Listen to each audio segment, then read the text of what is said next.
आज मैं आप लोगों को जो टॉपिक पढ़ाने जा रहा हूँ उसका नाम है पोषण एंड न्यूट्रिशन। आज हम लोग पोषण के बारे में जानेंगे। पोषण होता क्या है? पोषण वैसी विधि है जिसके द्वारा जीव पोषक तत्वों की प्राप्ति कर अपना वृद्धि एवं विकास करते हैं। पोषण वैसी विधि है जिसके द्वारा जीव पोषक तत्वों की प्राप्ति कर अपना वृद्धि एवं विकास करते हैं। जब तक किसी भी जीव का पोषण नहीं होगा उसका वृद्धि और विकास नहीं होगा। जब तक हम खाना नहीं खाएंगे हमें ऊर्जा की प्राप्ति नहीं होगी, हमारा वृद्धि और विकास संभव ही नहीं है। चाहे वो सजीव हो, सभी वस्तुओं के लिए एनर्जी की आवश्यकता होती है। अब हमारा एनर्जी बनता कैसे है? भोजन खाते हैं, ऑक्सीजन लेते हैं, तब एनर्जी बनता है। तो उसकी चर्चा हम लोग बाद में करेंगे। पहले आज हम लोग पढ़ेंगे पोषण के बारे में। तो इस चैप्टर को हम लोग 3 भागों में बांट देंगे। पहले पोषण होता क्या है, पोषण किसे कहते हैं, उसके प्रकार। फिर पौधों में पोषण कैसे होता है। हम लोग इसे 3 भागों में बांट देंगे। पोषण का प्रकार मैं नहीं बता रहा हूँ। पोषण जो चैप्टर मुझे पढ़ना है उसको 3 भाग में हम पढ़ेंगे। पहला पढ़ेंगे इसका प्रकार, उसका परिभाषा क्या होता है। फिर हम लोग पढ़ेंगे पौधों में पोषण कैसे होता है। फिर हम लोग पढ़ेंगे मनुष्य में पोषण कैसे होता है। ये अलग अलग टॉपिक है जो हम लोग पढ़ेंगे। पहले पोषण क्या होता है, उसका प्रकार क्या होता है, फिर पौधों में पोषण कैसे होता है, फिर मनुष्य में पोषण कैसे होता है, इसके बारे में हम लोग जानेंगे। तो सबसे पहले हम लोग पोषण होता क्या है इसके बारे में जानेंगे। पोषण यानी न्यूट्रिशन कैसे होता है। तो पोषण वैसी विधि है जिसमें जीव पोषक तत्वों की प्राप्ति करे। यहाँ पे पोषक तत्व आ रहे हैं। पोषक तत्व होता क्या है? जिनसे हमारा पोषण होता है, जैसे हम भोजन खाते हैं, कार्बोहाइड्रेट, वसा, प्रोटीन, विटामिन, ये सब पोषक तत्व हो गए। तो कहता है क्या कि पोषण वैसी विधि है जिसके द्वारा जीव पोषक तत्वों की प्राप्ति कर अपना वृद्धि एवं विकास करते हैं। इस चीज को हम कहते हैं पोषण। अब इसमें होता क्या है, जीव अकार्बनिक पदार्थ भी खाते हैं, कार्बनिक पदार्थ भी खाते हैं। जैसे हम लोगों ने पहले चर्चा कर लिया है कि भोजन के रूप में हम लोग 3 चीज खाते हैं। एक ऐसा भोजन होता है कि जो शरीर का निर्माण करता है, एक ऐसा भोजन होता है जो ऊर्जा की प्राप्ति कराता है, और एक ऐसा भोजन होता है जो विनियंत्रक यानी नियंत्रण का काम करता है। तो प्रोटीन, खनिज जो है वो शरीर का निर्माण करने वाले भोजन हो गए। कार्बोहाइड्रेट वसा है ऊर्जादायक भोजन हो गए। विटामिन और खनिज जो है विनियंत्रक भोजन हो गए। तो ये सभी भोजन है, ठीक है, ये सभी पोषक तत्व में आते हैं। तो पोषण की आसान परिभाषा हो गई कि पोषण वैसी विधि है जिसके द्वारा जीव पोषक तत्व की प्राप्ति कर अपना वृद्धि एवं विकास करते हैं। मैं परिभाषा बोल रहा हूँ, आप लोग चाहे तो उसको नोट कर सकते हैं, लिखने की आवश्यकता नहीं है। अब पोषण को जो है 2 भागों में बांटा गया है। पोषण को 2 भागों में बांटा गया है।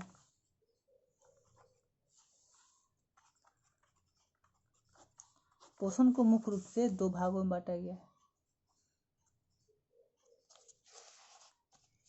इसमें आता है एक स्वपोषण,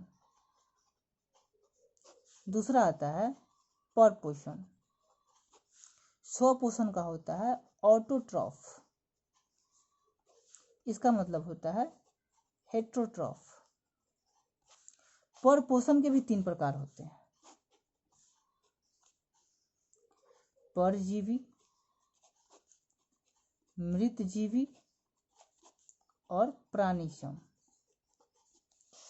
परपोषण के भी 3 प्रकार होते हैं। पोषण के 2 प्रकार हो गए, स्वपोषण और परपोषण। परपोषण के भी 3 प्रकार होते हैं, परजीवी, मृतजीवी और प्राणिसम। तो सबसे पहले हम जानेंगे कि यहाँ तो हम लोग जान चुके कि पोषण क्या होता है, कि पोषक तत्व की प्राप्ति के अपना वृद्धि में विकास करते हैं, ठीक। तो स्वपोषण क्या होगा, परपोषण क्या होगा। स्वपोषण होता है कि वैसा पोषण जिसमें जीव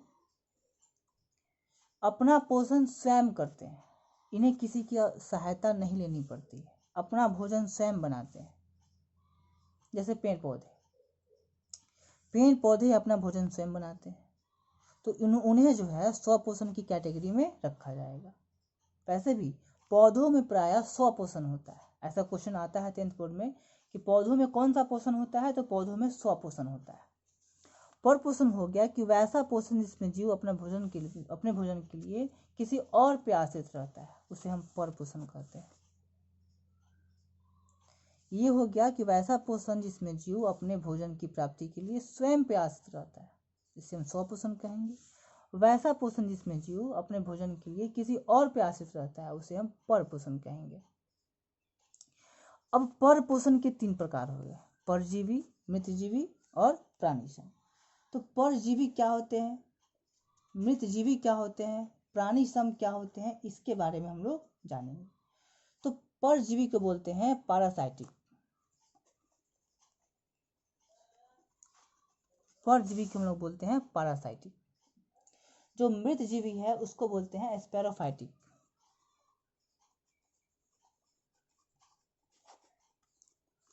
और जो प्राणी सम जो है उसको बोलते हैं होलोजोइक।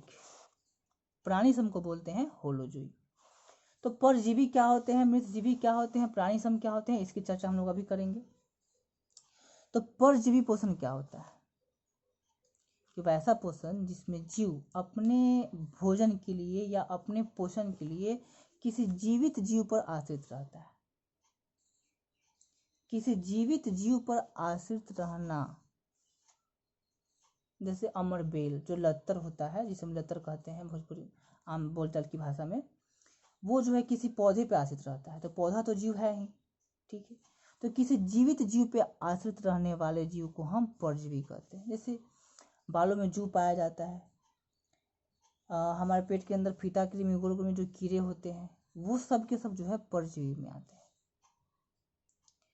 मृतजीवी क्या होता है, जिसे हम स्पैरोफाइटिक बोलते हैं। ये अपने आजीवन के लिए, अपने भोजन के लिए किसी मृत शरीर पे आश्रित रहते हैं, इन्हें हम मृतजीवी कहते हैं। तो इनमें आता है कवक और जीवाणु, मुख्य रूप से आते हैं कवक और जीवाणु। और ये बोर्ड में काफी बार पूछा गया क्वेश्चन है कि कवक में कौन सा पोषण होता है, तो मृतजीवी। कवक में कौन सा पोषण होता है, मृतजीवी। कवक में और जीवाणु भी इसमें आते हैं। जैसे हम आमतौर पर देखते हैं कि जो भी पशु मर जाते हैं तो उनमें एक अलग से सड़ने गलने की गंध आती है, तो वो सड़ाने गलाने का काम जो है ये कवक ही करते हैं। इसके कारण कवक जीवाणु को या मृतजीवी को अपघटक कहा गया है, यानी डिकम्पोजर, यानी सड़ाने गलाने वाला। क्वेश्चन ऐसा एनसीईआरटी में पूछा भी गया है कि मृतजीवी को अपघटक क्यों कहते हैं, मृतजीवी को अपघटक क्यों कहते हैं। जो कि हम जानते हैं कि जंतु और पौधा मृत होना ही है, ठीक है। तो जब मृत हो जाते हैं तो वे जैवहीन हो जाते हैं, तो उनके शरीर को सड़ा गलाकर मिट्टी में मिलाने का काम कवक और जीवाणु करते हैं, इसलिए इन्हें अपघटक कहा जाता है। तो ये मृतजीवी में आते हैं। परजीवी हो गया जो किसी जिंदा जीव पे आश्रित, मृतजीवी हो गया जो मरे हुए जीव पे अपने पोषण के लिए आश्रित रहते हैं, और प्राणीसम, तो इनमें दोनों आता है। ये मरे हुए और जिंदा दोनों पे आश्रित रहते हैं, जिसमें मनुष्य आता है, अमीबा आता है। तो इसे बोलेंगे होलोजोइक यानी प्राणीसम। तो हम लोग एक बार फिर से देख लेते हैं, पोषण किसे कहते हैं। पोषण वैसी विधि है जिसमें जीव अपने पोषक तत्व की प्राप्ति कर वृद्धि और विकास करता है।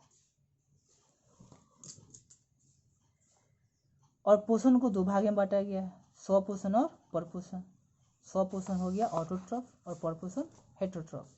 तो स्वपोषण में जीव अपने पोषण के लिए, अपने भोजन के लिए स्वयं पर आश्रित रहता है, जबकि परपोषण में किसी और पे आश्रित रहता है। अब परपोषण को 3 भागों में बांटा गया है, परजीवी, मृतजीवी और प्राणीसम।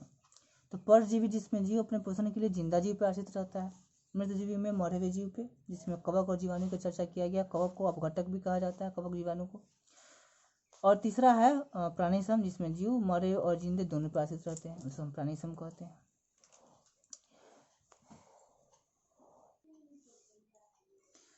अब हम लोग पढ़ेंगे स्वपोषण और परपोषण में अंतर। ये क्वेश्चन जो है बार बार पूछा जाता है बोर्ड एग्जाम में, बिहार बोर्ड एग्जाम में, कि स्वपोषण और परपोषण में क्या अंतर है। तो स्वपोषण में जीव अपने पोषण के लिए स्वयं पे आश्रित रहता है। इसमें क्या होगा, स्वयं पे आश्रित। और परपोषण में जीव जो है किसी और पे आश्रित रहता है, किसी और पे आश्रित रहता है। पहला अंतर हो गया कि स्वपोषण में जीव स्वयं पे आश्रित, अपने भोजन के लिए, अपने पोषण के लिए, और परपोषण में किसी और पे आश्रित। दूसरा क्या होगा, स्वपोषण जो है अधिकांशतः जो है पेड़ पौधों में होता है। किसमें होता है, पेड़ पौधों। जबकि परपोषण जो है अधिकांशतः जंतुओं में होता है। ये हो गया अधिकांशतः पेड़ पौधों में, ये हो गया अधिकांशतः जंतुओं में। स्वपोषी पौधे जो है अपने भोजन बनाने के लिए प्रकाश संश्लेषण की विधि अपनाते हैं, जबकि इसमें ऐसी कोई व्यवस्था नहीं, इसमें प्रकाश संश्लेषण नहीं होता है। ये अपना भोजन जो है पौधों और जंतुओं से प्राप्त करते हैं, पौधों और जंतुओं से प्राप्त करते हैं। इसमें जो है भोजन को पचाने की आवश्यकता नहीं होती।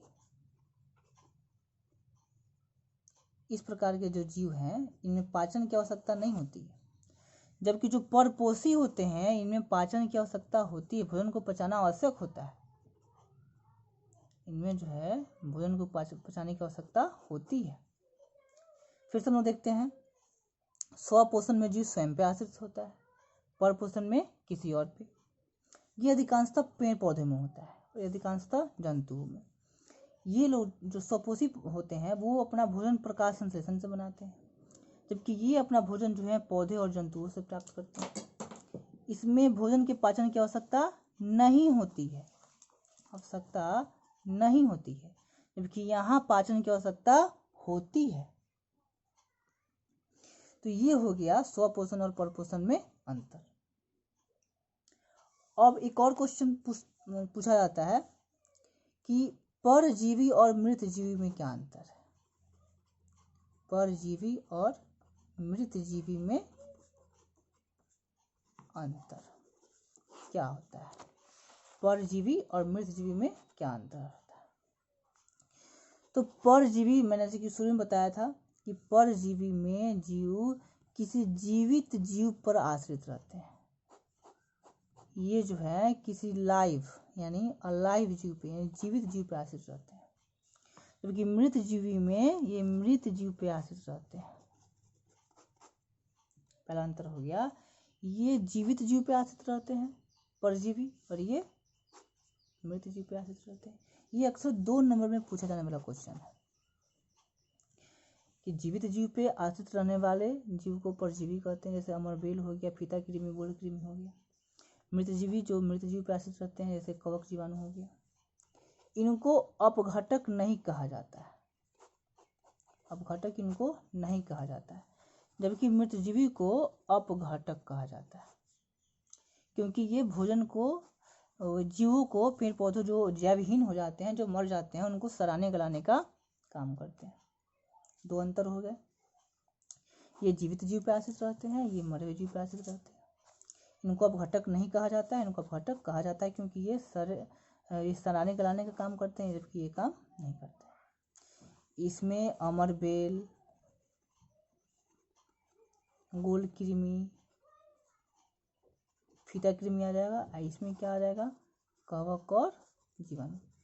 आप लोग फिर से याद रख लीजिएगा, बार बार क्वेश्चन जो पूछा जाता है कि कवक में कौन सा पोषण होता है, तो वो मृतजीवी होता है। तो ये पूरा हो गया हम लोग का पोषण का इंट्रोडक्शन। अब हम लोग पढ़ेंगे पौधों में पोषण कैसे होता है और जंतुओं में पोषण कैसे होता है। तो नेक्स्ट क्लास में हम लोग पढ़ेंगे कि पौधों में पोषण कैसे होता है, फिर उसके बाद में पढ़ेंगे कि जंतुओं में पोषण कैसे होता है। तो अब तक के लिए इतना ही। हम लोग नेक्स्ट क्लास में पढ़ेंगे कि पौधों में पोषण कैसे होता है।